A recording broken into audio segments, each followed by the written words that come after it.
Hello ladies and gentlemen, welcome back to the channel.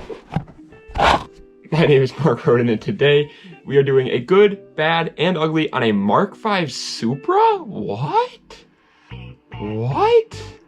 That's such a weird one. Usually I do old cars, but today we're doing a newer car.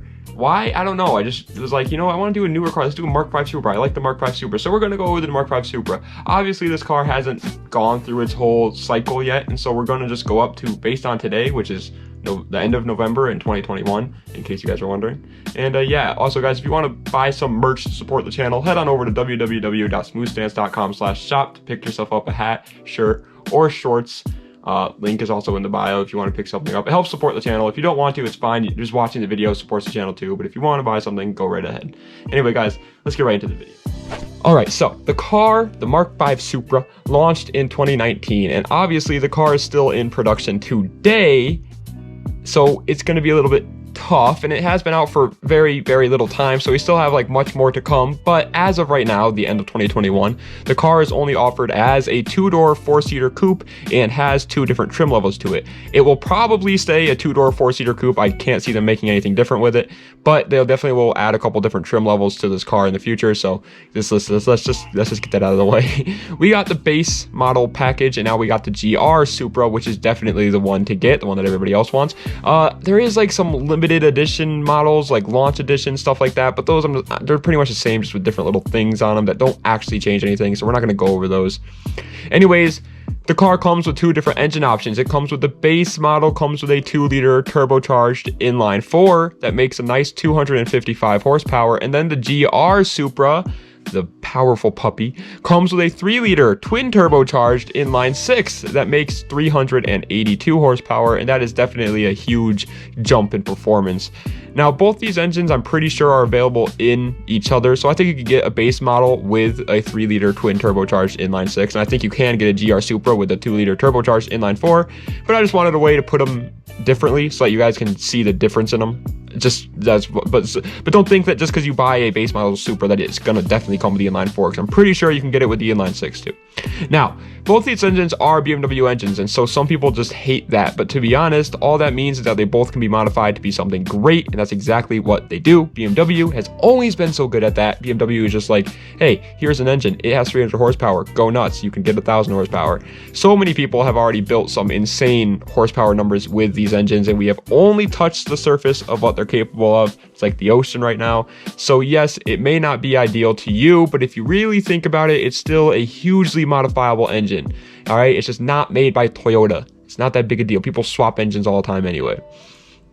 As of right now, the car is only available in rear-wheel drive, which is sick. But to be honest, I'm a little bit worried that they're going to introduce an all-wheel drive model to replace the rear-wheel drive model sooner rather than later, because let's just face it, it's better for like the general public, and so they're probably going to want to appeal to more people, and they might make that change, but I really hope they do.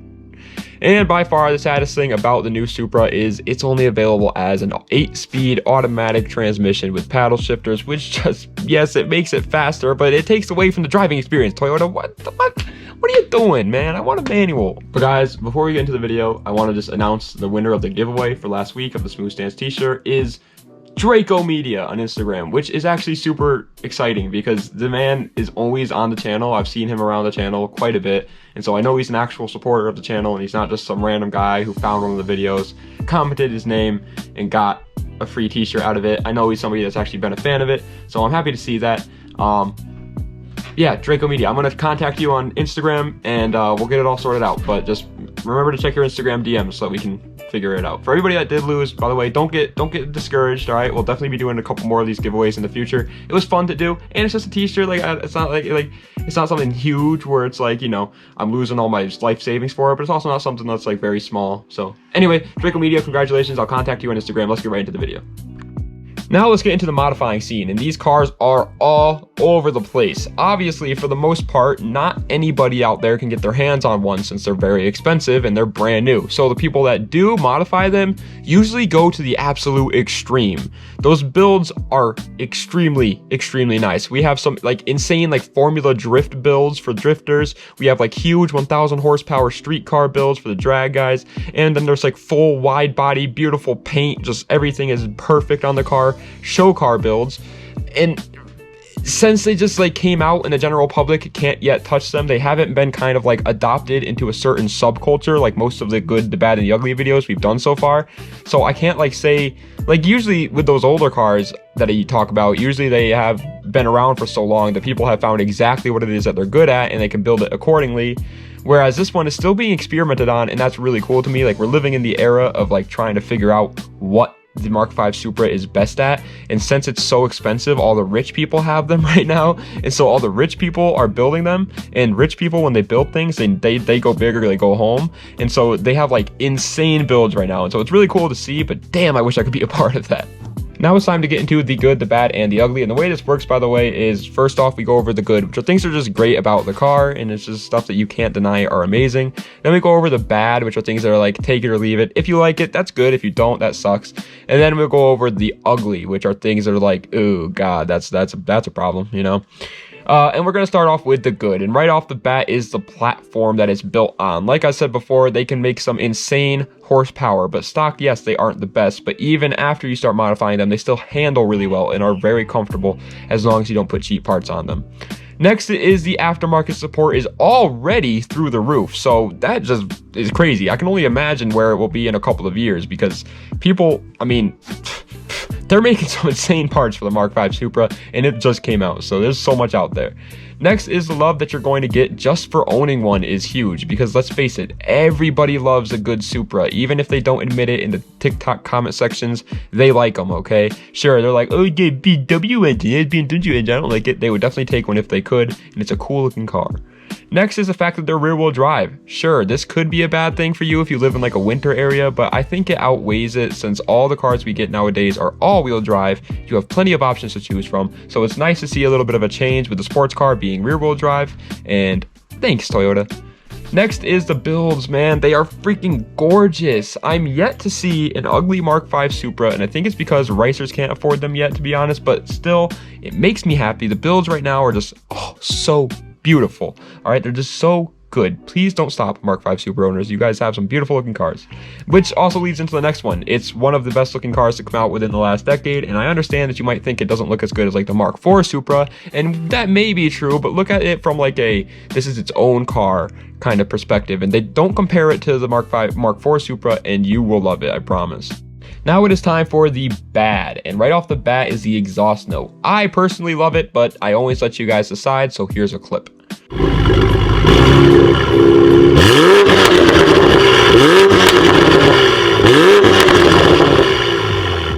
Next is, even though it has 4 seats, the back seats are pretty much useless. I mean, it's a coupe, it's a sports coupe. You're not gonna be able to put your freaking family in the back, man, come on. Next is the basic cup holder issues in sports cars. If you've ever watched any of my good, bad, and uglies, and you know I always mention this, every sports car has troubles getting their cup holders right. You have to accept that, though, if you're going to buy a sports car. Mine doesn't even have any cup holders, so. Next is the interior is very modern. Personally, I like that, but I know that a lot of people would rather have old, basic, like JDM interior than the new stuff that we have now, so I put it here, but I personally like the new style interior, and it looks really nice.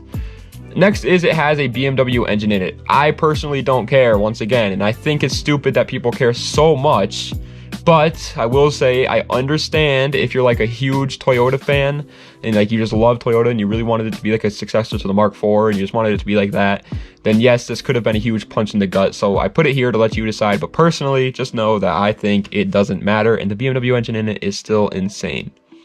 Next is the price. It is a reasonably priced car compared to most of the new cars out there, but for the general public, it's still massively out of reach to us. Also, a lot of people say the price is still way too high for what you're getting, and that makes sense. I mean, you're getting like 380 horsepower for like $50,000. It's not really worth it, to be honest, but you do have to understand that they aren't going to be cheap for another like 10 years. They just came out. Give it like 10 years and they'll probably be more affordable. I'd say like, I don't think they'll ever like touch below 10K, but I can see them getting below 20K. And finally is you have to do a lot of like weird little maintenance to this car quite frequently, like flushing the brake fluid every 60,000 miles, replacing the coolant and the thermostat every 60,000 miles, and other weird little issues that normal cars don't give you. happens in this car, which it makes sense. It's a new sports car, and that always happens with new sports cars. The technology that we have today isn't holding up with the technology that they put in the car, and so we're just trying to get like accustomed to it and trying to figure out what to do with it, and that it makes sense. It makes sense. Now it's time for the ugly, and there's actually a decent amount for this car, but they're not like that. We'll get into it. Right off the bat, the elephant in the room is the car is very underpowered. For a brand new 2020 car, the competition this car has to go up against beats it. I mean, it has to go up against like the NSX, which has like 500 horsepower, the GTR, which has like 600 horsepower, the 400Z, which is going to come with 450 horsepower, the new BRZ, which it does beat it, but it's a BRZ, and it's most likely the BRZ is going to be a lot cheaper. The M3, the new M3 G80, which has 400, that's 500 horsepower, the S550 Mustang, the C8 Corvette, all those like powerhouses of cars, and the only one out of those that it beats is the BRZ, which, like I said, is probably going to be cheaper than a Mark V Supra anyway.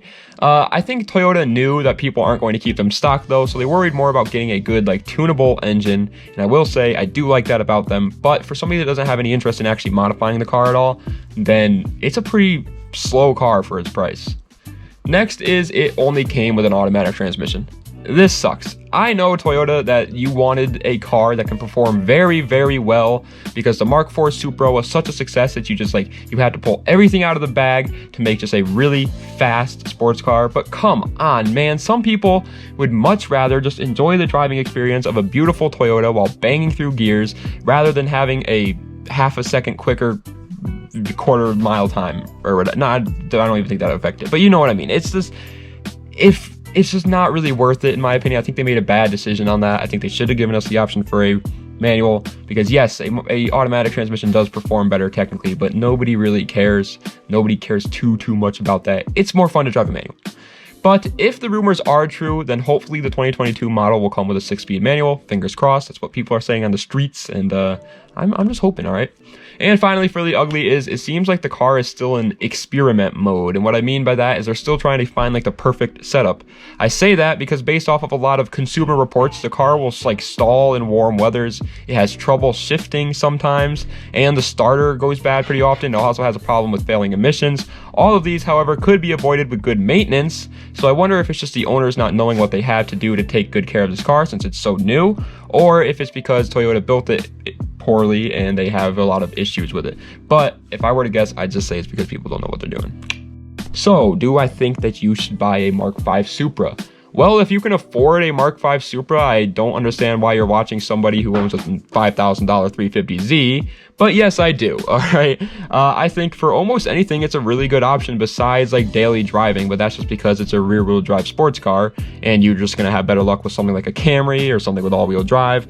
But if you have the money to like afford to daily drive the car, afford the gas, insane maintenance schedule for this car because it has a really weird maintenance schedule, and the repairs if you crash it in the winter, because let's face it, you might crash a 380 rear-wheel drive car in the winter, then absolutely. For a new driver, however, if you somehow can manage to afford a $50,000 sports car, I don't think you should. You shouldn't buy anything with more than 300 horsepower as a first car. I think you should be all set, maybe if you go with the 2-liter turbo one, but even then, I don't think you should. It's a new car, and if you crash that at your age, that's gonna kill your insurance, man. And it's also your insurance already for that car is gonna be insane. I don't think you should. But if you have all the money to afford it, then I guess. It's a cool car. It's a great car, but it comes with a lot of risks just because it's so expensive. Prices are expensive on the car. But that is the end of today's video, guys. I hope you guys enjoyed. If you did, be sure to like, comment another car you want to see, comment another car that you want to see for next week down below in the comment section. Also, subscribe to the channel. Also, I'm sorry if you didn't win the giveaway. There can only be one winner, man. All right, there can only be one. But we'll do another giveaway in a month or two, maybe. I don't know. Excuse me, I'm like burping so much here. But yeah, we'll do another one soon, so don't let your hopes keep your hopes up. Keep your hopes up is what I'm trying to say. Anyway, guys, thank you so much for watching. Das Vidania. Have a nice night.